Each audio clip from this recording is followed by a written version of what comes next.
बहुत बहुत धन्यवाद माननीय उपसभापति जी। खान खनिज विकास अधिनियम का जो बिल आया है, इसके समर्थन में मैं खड़ा हुआ। निश्चित रूप से देश में खान खनिज संपदा भरपूर है। कहीं भी हमारा क्षेत्र ऐसा नहीं है जहां ये जो 29 खनिज की बात हुई है नहीं पाया जाता। देश के विभिन्न क्षेत्रों पे, चाहे उत्तर प्रदेश हो, क्योंकि बुंदेलखंड का रहने वाला हूँ, मध्य प्रदेश हो, यानी सभी क्षेत्रों में ये खनिज निश्चित रूप से पाया जाता है। लेकिन जो एक कमी है कि जो किसानों के खेतों में खनिज पाया जाता है, उसको किसान को जानकारी नहीं होती है। अगर इसमें जिला प्रशासन सूचना दे करके ये अनाउंस करे कि किसके खेत में कौन सा खनिज है, तो ये सर्वसहज सुलभ सूचना प्राप्त होगी।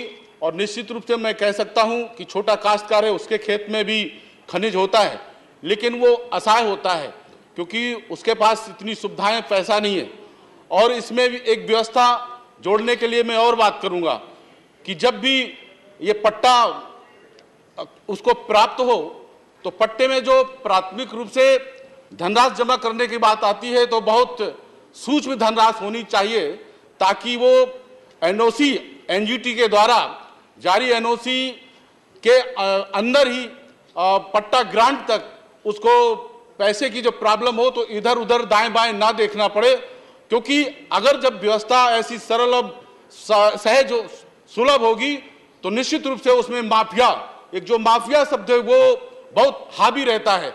वो जानता है कि कृषि के पट्टे में कहाँ कौन सी लैंड है और वो टाइम से पहले उसे लिखा लेता है, क्योंकि जानता है कि ये अभावग्रस्त है, इसके पास पैसे नहीं होते हैं, तो वो लिखाता है। तो माफिया से वो किसान बचेगा और निश्चित रूप से किसान भी स्वावलंबी होगा और राजस्व बढ़ाने में भी उसका प्रयास होगा और वो स्वावलंबी होगा। और निश्चित रूप से खनिज मात्रा की जो उपलब्धता है वो सर्व बाजार में उपलब्ध कराएगा। पट्टा होने के पश्चात, जैसा मैंने बताया, और एनजीटी के लिए भी मेरा कहना है कि पट्टा होने के बाद एक लंबा पीरियड एनओसी जारी करने का सिलसिला चलता है। उस एनओसी के सिस्टम को भी मैं माननीय मंत्री जी से आग्रह करूंगा कि इसमें भी कुछ एनजीटी को सुझाव निर्देश हो कि जब पट्टा ग्रांट हो तो समय रहते एनजीटी एनओसी जारी करे, ताकि उसमें समय रहते खनिज हो सके।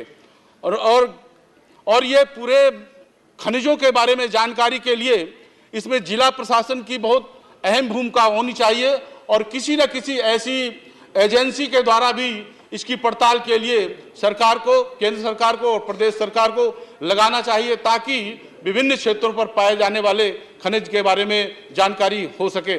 ज़्यादा लंबा सुझाव नहीं, जो मेरे पास सुझाव थे वो मैंने प्रस्तुत किए हैं। निश्चित रूप से ये बिल बहुत ही दूरदर्शी है और समावेशी है और ये बिल से हम आत्मनिर्भर बनेंगे।